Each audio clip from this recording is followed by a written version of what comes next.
Well, hello and welcome to Misheard Song Lyrics. I'm Miss Heard, and we are doing Season 2, Episode 84, with our first ever Bonnie Tyler Misheard Song Lyric.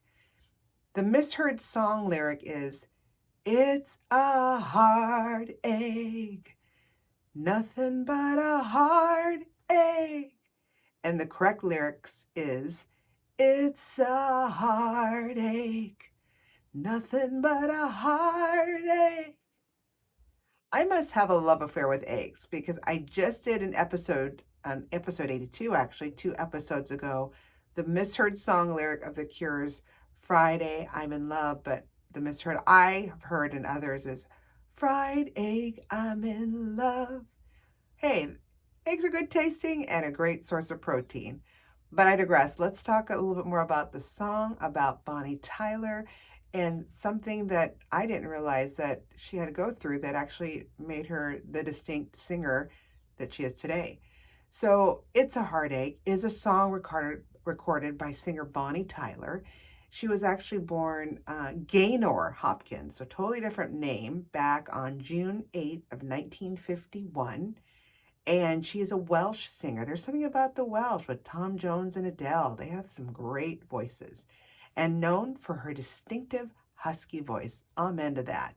She came into prominence with her 1977 album called The World Starts Tonight and had singles called Lost in France and More Than a Lover. And then the song we're talking about today, her 1978 single, It's a Heartache, reached number 4 on the UK singles chart and number 3 on the US Billboard Hot 100. I remember this song even as a young lass, as they would say in Welsh, I guess. In the 1980s, Taylor ventured into more rock music with singer and songwriter, producer Jim Steinman, and thank God those two met. He wrote Tyler's biggest hit, Total Eclipse of the Heart, which I have to give some shout outs to some friends that had done a karaoke contest with that and won it. Hello, Emily. And she was also on my show several episodes back. And the lead single from her 1983 UK chart topping album, so Total Eclipse of the Heart the album was called Faster Than the Speed of Night.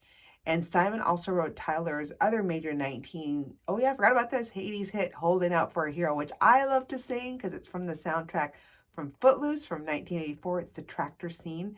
And when I try to sing it in karaoke, I actually talk about the tractor scene in the middle when Ren, played by Kevin Bacon, tries to get out of the tractor because they're playing Tractor Chicken. Watch the movie. You'll know what I'm talking about. But she also sings that song as well, which is a great song.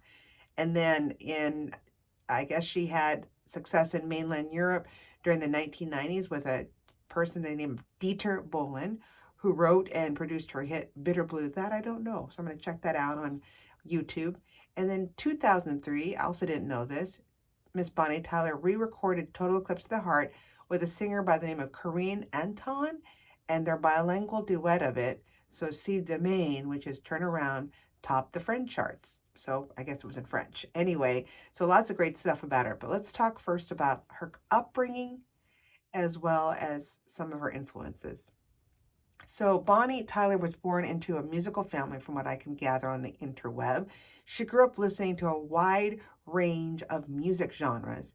And it says here one of Tyler's earliest musical memories were listening to her mother singing opera music in the family home. Wow. And we all know that opera is a great base because Miss Pat Benatar, I guess, studied opera, and because of her range and everything, she can belt out those great notes. So great that Bonnie Tyler started out just hearing her mom singing opera. She then attended church until she was 16 years old, and her first ever performance was singing All Things Bright and Beautiful in church. Oh, okay. And then she was also exposed to the music of Elvis Presley at the time, Frank Sinatra, the Beatles, and other 60s band due to her siblings' musical tastes. And Frankie Miller was the first live act that she actually saw, and she later recorded duets with him. So how cool, she's listening, watching her faves, and then ends up singing with them, later on in her career. That's one of my hopes, someday, singing with Miss Tina Turner. I would love it. Anyway, I'm putting it out there in the universe. So Speaking of Tina Turner, Tyler's two biggest influences from a young age were Janis Joplin, agreed, love that raspy voice, and Tina Turner, ironically. And she even cites that River Deep, Mountain High as being her all-time favorite song. I agree, Miss Bonnie Tyler, so we got that in common. Other artists on the internet that said she was influenced by it during her youth was Miss Aretha Franklin, Queen of Soul, Wilson Pickett, Meatloaf, yeah, can see that, Joe Cocker, Dusty Springfield, and Tommy Steele. And she also expressed some admiration for some contemporary artists today, such as, okay, I didn't expect this, Guns N' Roses, Anastasia, who does have an amazing voice and is needs to be more recognized than what she is today. Toni Braxton, Miss Duffy, I love her too, and Eminem. Her first Did You Know is she also expressed interest in collaborating with Adele, again, another Welsh singer whom she describes as, quote unquote, a great songwriter, singer, and performer. Now, ironically, Adele herself had some vocal cord surgery back in 2012. And apparently she found out she had a polyp on her vocal cord that had hemorrhaged. Yikes, that sounds so painful. She says in an interview, quote unquote, I had laser surgery. They put lasers down my throat, cut off the polyp, and kind of laser your hemorrhage back together and fix it, says the singer. I love how she just explains it the way it is. She realizes now that her voice has some limits and she could re-injure her vocal cords again through overuse. So she does several concerts. So put a pin on that because we're going to touch that a little bit later of not only the polyp issue, but her, again, love for Adele, again, with the Welsh background. Vocal style. So Tyler's music contains elements of country, rock, pop, blues, and what they say Celtic, which I thought was interesting. So we're going to go right into where I said, put a pin on that.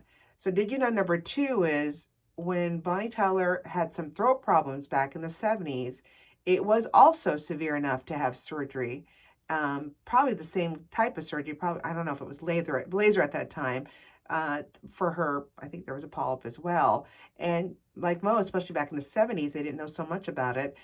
That it was career threatening, that, you could lose your voice entirely, which is kind of scary, which is very scary for a singer whose livelihood is their voice.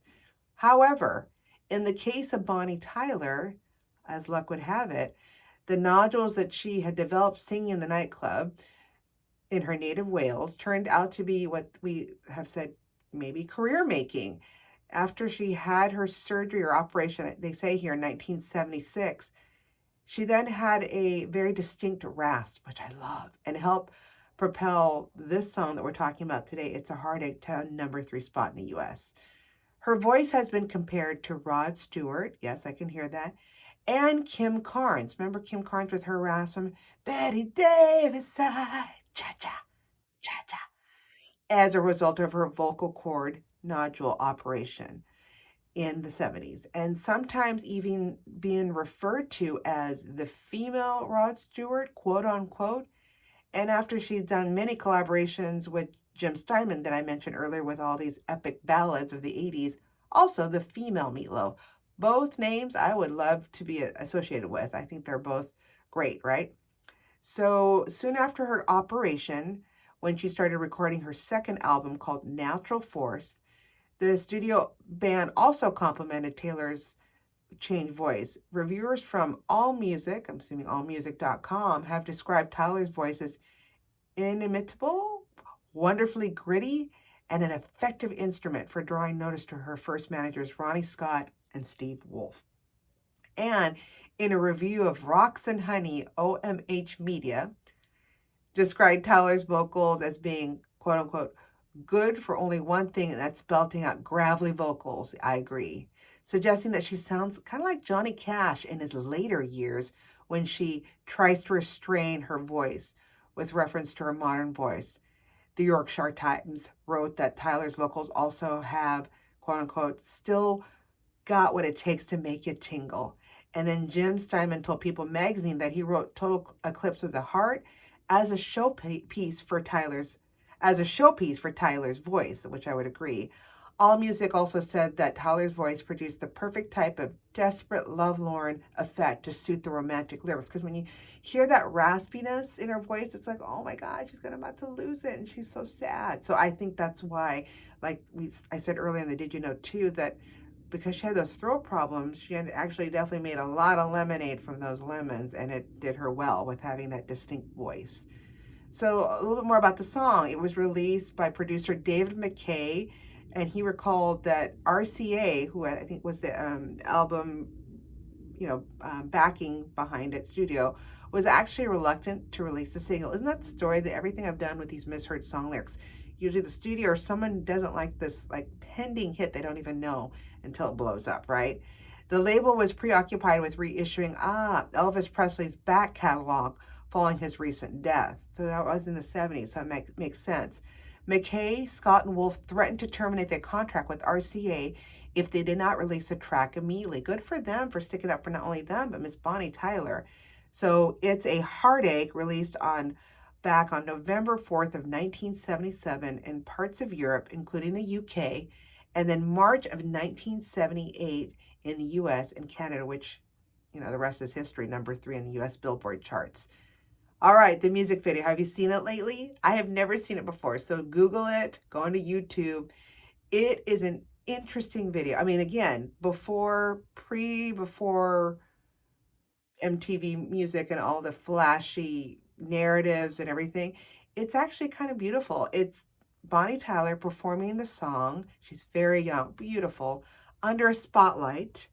And the video opens and ends with a rain filter. Who doesn't want to open and end with a rain filter? Hey, I live in the Northwest. I'm used to rain.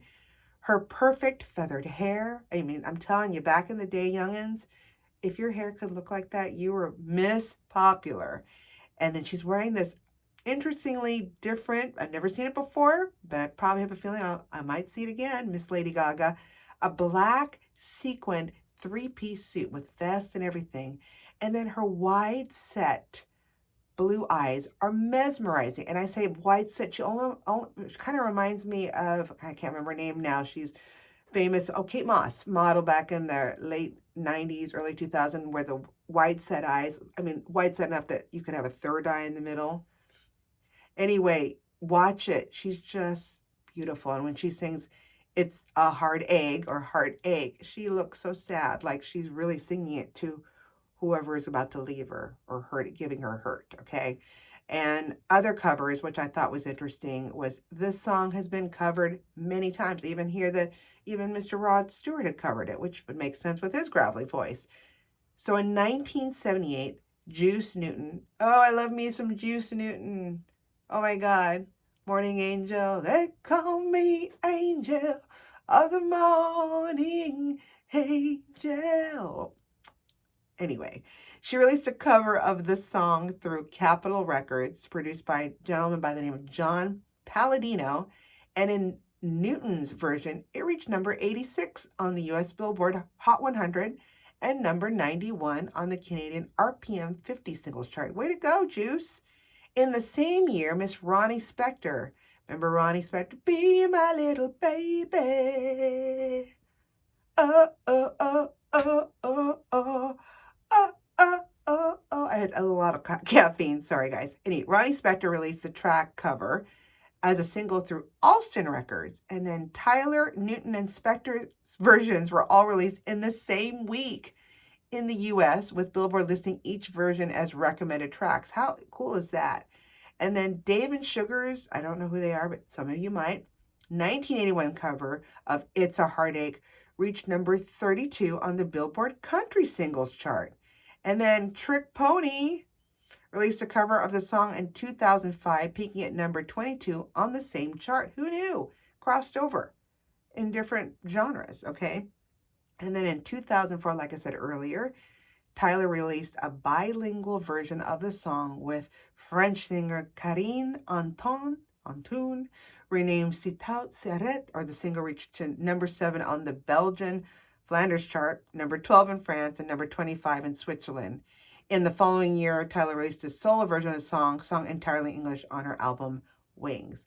Whoa, Miss Bonnie Tyler. I knew about you with Total Eclipse of the Heart, and of course, the song that I sang a little bit earlier, with the soundtrack of the original Footloose. Remember the original with Kevin Bacon? But I loved, now I know about where her voice came from, and thank goodness it wasn't career breaking for her. So I hope someday she and her Welsh singer, person, Miss Adele, can do a duet, because that would be totally awesome, or totally Eclipse of This Heart. Anyway, and I'm sorry.